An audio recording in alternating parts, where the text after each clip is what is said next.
தேவி பார்வதி சனிக்கிழமையில் ஏன் விஷ்ணுவை வழிபட்டார் தெரியுமா?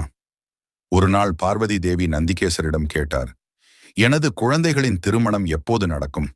அவர்களுக்கு சுபபலன் எப்போது கிட்டும் என்று. நீங்கள் விஷ்ணு பக்தர் என்றால் வீடியோவை லைக் செய்து ஓம் நமோ நாராயணா என்று கமெண்ட் செய்யவும். அதற்கு நந்தி ஜாதகத்தை பார்த்து, அருள்மிகு கணேசர், கார்த்திகேயர் ஆகியோரின் திருமணங்கள் சனியின் திருஷ்டி நீங்காமல் நடக்காது என்று கூறினார். சனியின் பார்வை பட்டாலே தாமதம், தடைகள், துன்பம் வரும் என்று பயந்தார் பார்வதி.